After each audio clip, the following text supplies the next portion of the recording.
stalovarka, žesto udes nam drugi, šale zvijati zna, zato mislimo na čas, da je to ljubav. Hello and welcome to this week's episode of Pingispågarna. Today we are located in Makarska, Croatia, and I'm here with our friend Filip Nordström. You have seen him in earlier episodes when I failed with Mimado's test, but today he and I will talk a little bit about beginner tips.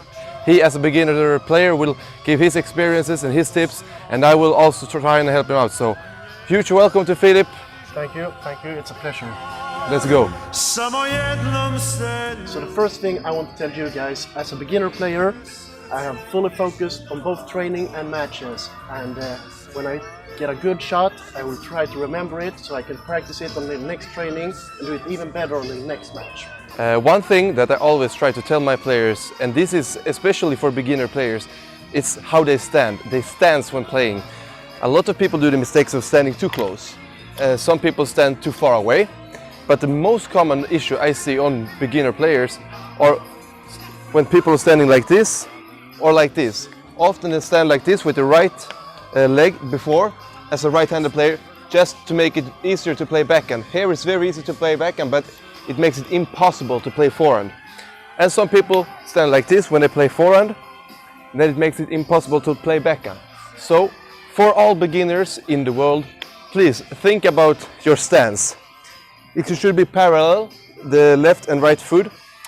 Old tradition says that the left should be a little bit, maybe 1 or 2 centimeters in front of the right one, to make it enable all the strokes.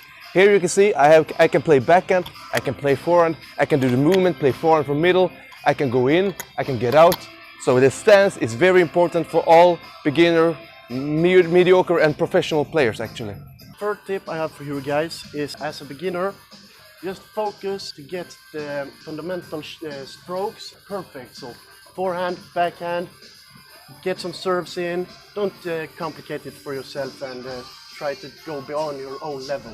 The fourth tip here from sunny Croatia, it's actually 35 degrees as I'm talking. I'm playing table tennis outside.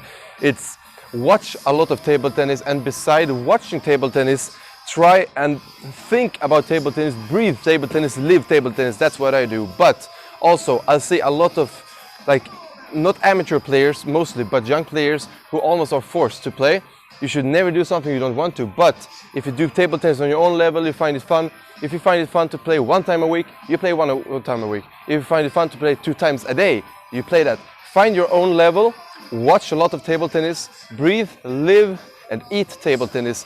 That's basically my tip, and I've seen a lot of players actually increasing their level real quick just by watching and redoing strokes from professional players. So that's the 4th tips here from Makarska, Croatia. Okay, thank you guys a lot for watching this week's episode from Croatia. Actually, we will be releasing a video from Bosnia as well, so stay tuned for that one. I'm really excited that Filip wanted to join me on this one, and yeah, I just want to say big thanks to Filip for being in the show.